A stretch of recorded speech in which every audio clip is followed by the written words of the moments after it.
Hey everybody, thanks for joining us again today on The Car Guy. We're on PeoriaLife.com. My name is Greg McCoy. I'm the co-host with the man of the hour, Brett Beachler. How you doing, Brett? Good morning, Greg. I'm doing fantastic. And yourself? I'm doing great. This is pretty exciting. It is kind of exciting. We're out live and out in the elements. We are live here at Beachlers, which is located where? At the corner of University and Memorial Drive. In?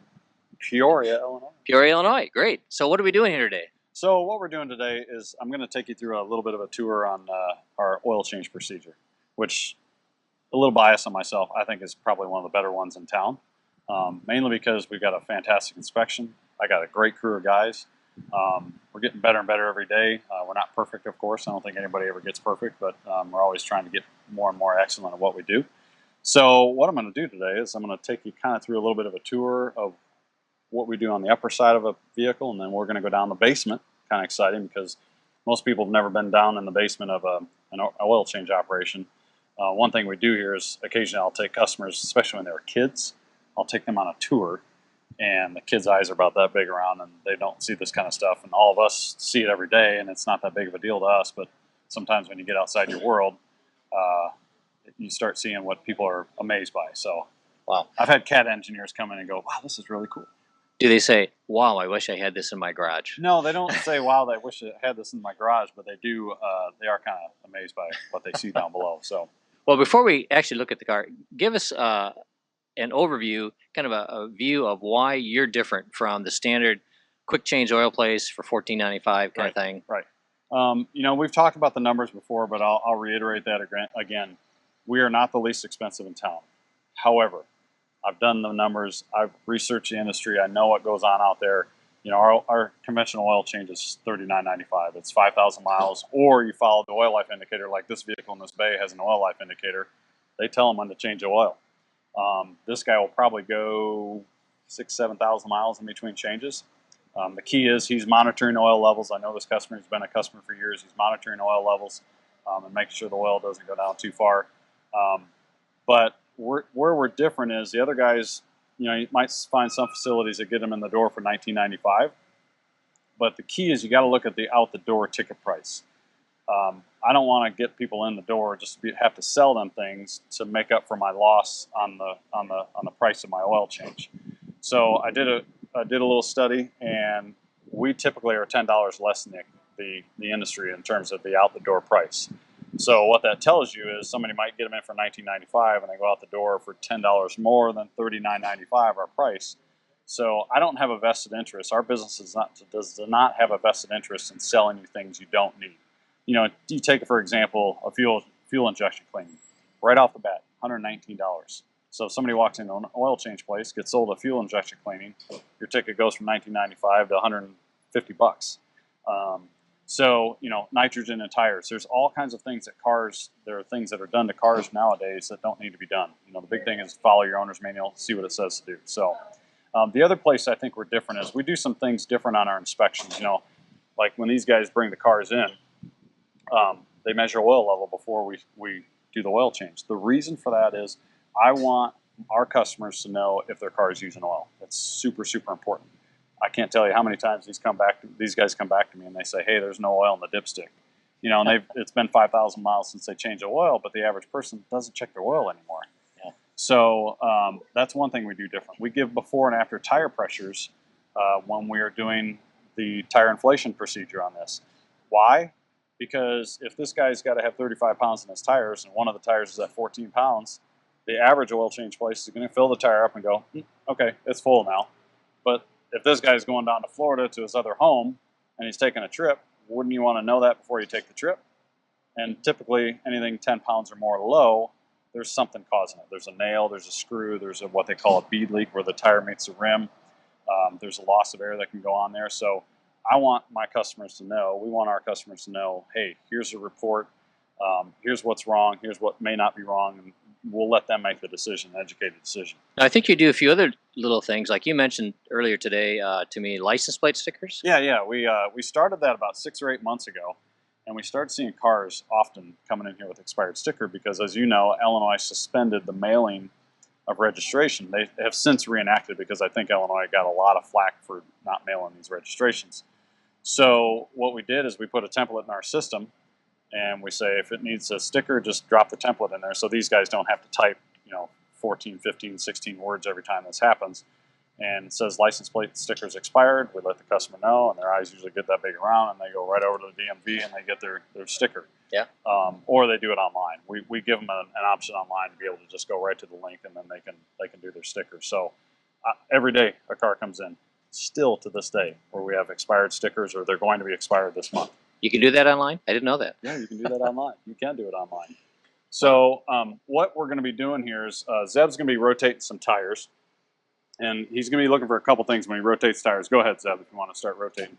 So when they take these tires off, as he's rolling these things, he's looking for any infraction in the tire that may be a problem with the tire. The other thing, when he's got wheels off, and a lot of places will do this, and some places don't. When they've got wheels off, and the camera really can't see me right now, but they're inspecting the thickness of brake pads when they're doing this.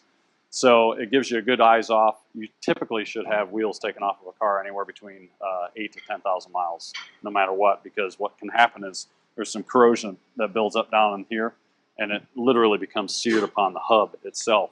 So now tell us again how often you rotate the tires. it typically should be done between 8 and 10,000 miles on most vehicles. So there's many reasons for that. You get to visually inspect the tires like Zebby's doing right now. You get to visually inspect the brakes like Zeb's doing right now. You get the wheel away from the hub itself, which is healthy to do that. It's almost like you and I stretching. Same thing with here. You're getting it away from the hub, and you're possibly cleaning up the hubs, because sometimes these things can get a lot of corrosion, especially in the Illinois winters that we have. So that's one aspect they're looking at. Now, these guys don't necessarily have the skill level to measure variances on what they call tie rod ends and ball joints. That's essentially the steering and the brake systems in the layman's terms. Generally speaking, we send that over there every 15 to 20,000 miles for our guys to do a comprehensive. And someday we may do a video tour over there. But it really is a know-how of knowing the feel of how loose things are in a certain on all vehicles. So that's one line they're looking at. Underneath the hood, a few of the things we're looking at is we always measure the oil before we change it, as I mentioned before. We're looking at washer solvent. We're filling washer solvent, of course, checking antifreeze and the temperature protection levels. We're checking brake fluid under here. We're visually inspecting the serpentine belt, because the industry standard on serpentine belts is 6 cracks per inch. Most people don't know that. If a belt has 6 cracks per inch, we have to raise our hand and say, look, you really need to replace the belt. Now, like we always tell our customers, is it going to break tomorrow? No, it's not going to break tomorrow. But I don't want that belt to break down the road and we didn't say a word to the customer, because then the onus falls upon us for not doing our job correctly. So typically when a belt gets 6 cracks or more, it is time to change, but most people can get some more time out of the belt. But you also don't want to have a customer stranded, because as you and I know, and some people may not know on this Facebook Live, that if a belt breaks, you're dead in the water. The water pump stops moving, the alternator stops moving, the crankshaft stops driving the belt. Your car literally dies within a few minutes, because you have no electrical current going through the engine. So I tend to think of things in terms of probabilities. Mm-hmm. So in other words, You when and you me get both. 6 cracks per inch, doesn't mean it's going to fail tomorrow. Correct. But the probabilities are steadily increasing. Yes. And of course, how high do you want the probabilities to go Yes. before you change it? Do you want to get to be 98%? Mm-hmm. Then that's probably not a good idea. So no, it's probably not a good idea, and I probably ought to bring you on staff so you can help educate customers too. So the other thing we look at when cars come in, and most people don't do this, is the exterior lights. Generally speaking, when these guys bring them in, there's 2 guys that are performing the service.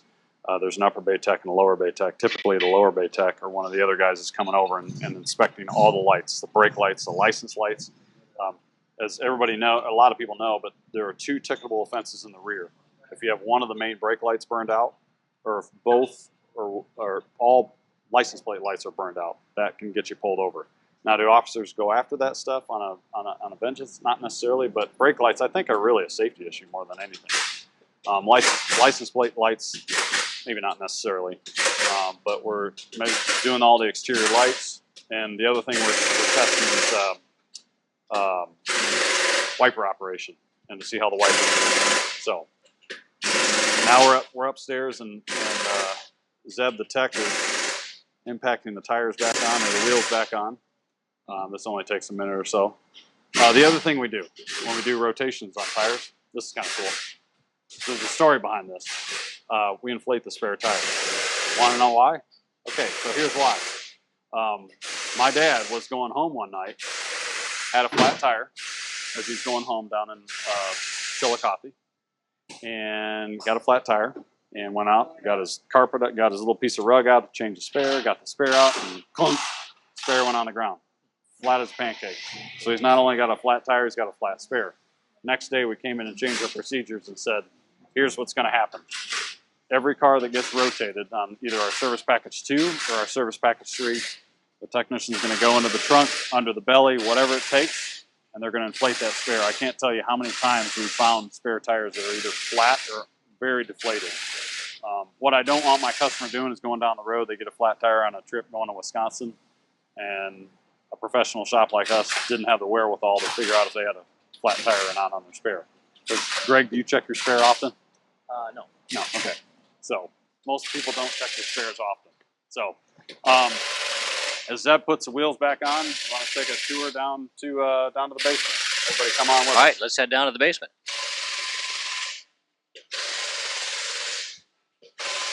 So Drew is down here. He's going to be our lower bay tech. Put your makeup on, Drew. Hey, Drew. Okay, so this is the part that most people don't get to see when they come to an oil change operation. And by the way, if anybody's watching this live, anytime you come to Beachlers, you simply have to request, hey, can I take a tour? And we'll be glad to come down here and show you what goes on down in the basement. So basically when Drew comes down here, and Drew can kind of fill us in on what he's looking for, but he's coming down in the basement, pulls back all the grates. This allows him to inspect the underbelly of the vehicle and all the components. So Drew, Greg's going to hand the mic, or not necessarily hand the mic up to you. What are you looking for when you come down? Just evaluating the axle seals, the axles, tie rod ends, the sway bar lengths, things like that. A lot of steering and suspension components are inspected when they come down here. They're looking for any abnormal or more progressed fluid leaks on vehicles also. They can't necessarily see exactly where they're coming from all the time, but their important position and what they do down here is they're actually inspecting and notating if there are any aggressive leaks on vehicles.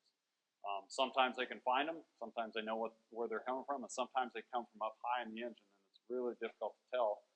So in that case, what we do is we graduate it to the ASC technicians for them to degrease the entire engine and then be able to tell where the fresh leaks are coming from. So, and then Drew, what he does is they go into basically a call and response system. And when his upper bay tech is not there yet, but basically when he is going to drain the oil, he basically calls for permission to drain the oil.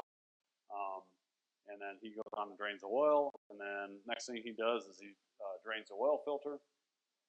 One of the keys is, and Drew can probably acknowledge me on this, is he's always checking for an oil filter gasket to see if it's actually adhered to the block of the engine. And so there's a little kind of finger test you do on it to be able to tell if there's a gasket. Also, you're checking to see if the oil filter, when it is removed, has the gasket on it itself. But the catch is sometimes a previous place has double gasketed it, which I don't know if you've ever heard of that, but double gasketing will cause a blowout of oil and a major oil leak. I'm sure Drew's been in the industry long enough and he's seen it once or twice. Yeah, yeah. Yep. So, questions, Greg? I see used motor oil over there. What do you do with that? Okay, so this is approximately a 2,000 gallon container. So if you guys want to, if Zeb's up there, if you guys want to do your procedure, there's a 2,000 gallon container. Okay, we've got 500 of 5W30 mobile, 500 of 5W20, and about 1,000 of used oil capacity. We don't ever get to that 1,000 because you don't want to fill it up so much that you're running out. That gets taken away by a company that comes in and takes all of our used oil.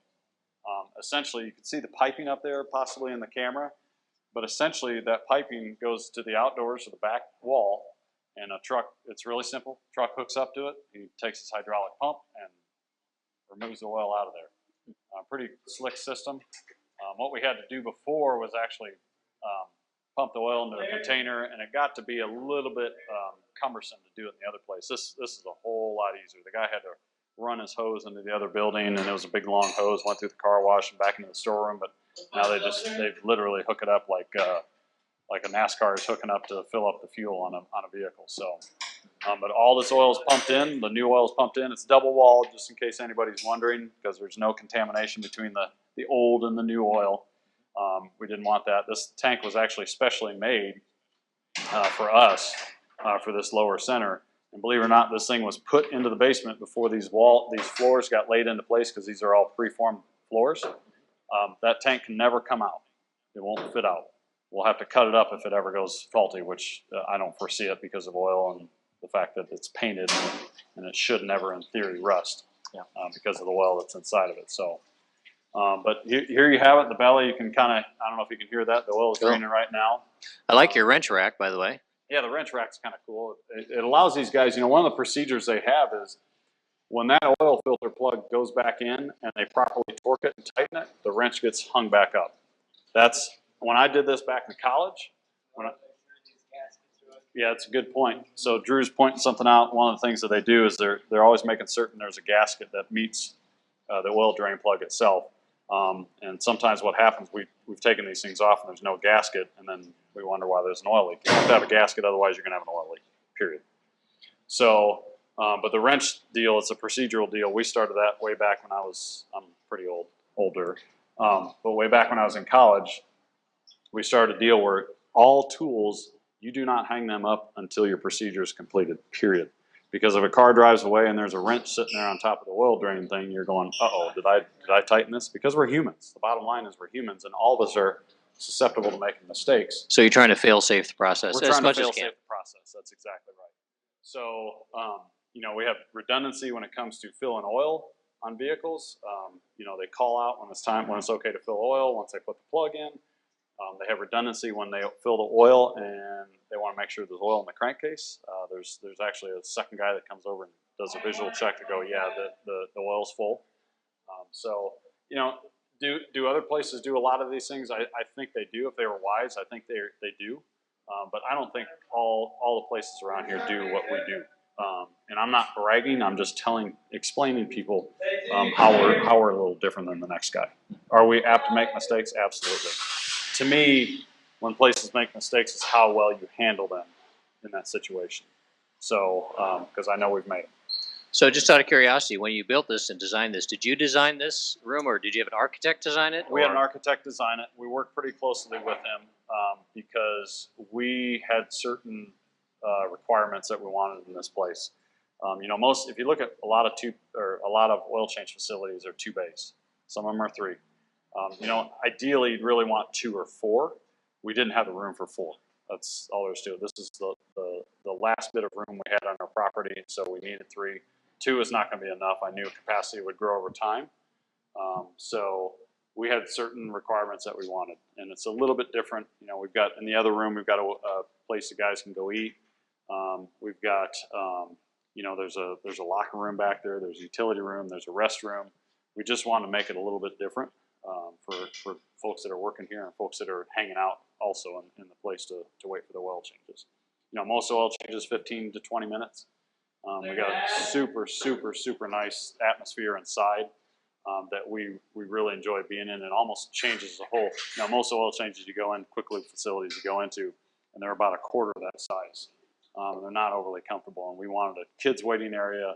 I actually have a business waiting area for people to go in and work on with business. I had a guy in here yesterday for 2.5 hours, a CAT employee, doing his work and getting probably more stuff accomplished than he would at work that he was doing here. He's actually getting some breaks done, so he wasn't getting work done here. But he was happy as a lark to be able to just plug away at what he was doing. So this is kind of an overview of how I think we're different. I think we're one of the better oil changes places in town. But this is what we do, and we enjoy it. So the addition of this new building, has that been a good step for you guys? Have Absolutely. you noticed a definite change in your business? Yeah, definite change in our business. We average, believe it or not, we average in between 80 to 100 new customers every month coming in our door. The average shop our size typically brings in about 45 to 55.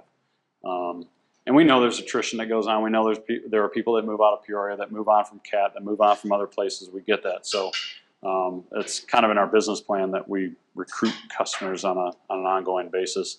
We're pretty heavily involved in the community. We give back to one of the places we give back to is Midwest Food Bank. So if anybody watching right now, we've actually got a program to where if you're new to Beachlers, never had your oil changed here, you can donate $20 or more to the Midwest Food Bank, and you get your first oil change on us, and you get a copy of my book that I wrote for this industry. And it really is an educational piece. And I had one of the kids walking out today, that actually the car we're working on right now, the mom just bought it for the kid. And I looked at him straight in the eye and I said, "You're going to read my book?" And he goes, "Okay." And I said, it's packed full of information about how expensive cars are and why you want to keep them for a long, long period of time. Is it a bestseller? It is not a bestseller yet, no. We're working on that. But to me, it's more of it kind of separates us from the rest of the crowd as to the automotive world. And it's not we're better than them. It's just, hey, we do something a little bit different. It's an advanced business card for me, but more importantly, it's information for other people when they read this book. It's only 89 pages. You can polish it off in an evening, Greg. So when it comes to caring for a car, you wrote the book. I wrote the book, yes. Wow. Very proud of that. It took me about a year to do it, but I wrote the book. All right. So. All right. Well, that's, I think, going to wrap it up for today. So thank you very much. This has been a very interesting tour. If you out there in radio and TV land haven't seen the new facility here at Beachlers, you really ought to stop by and see it. It's pretty nice. So, Brett, thanks for You're very welcome. hosting us. And thank you all for joining us again today on The Car Guy and PeoriaLife.com. Thanks. PeoriaLife.com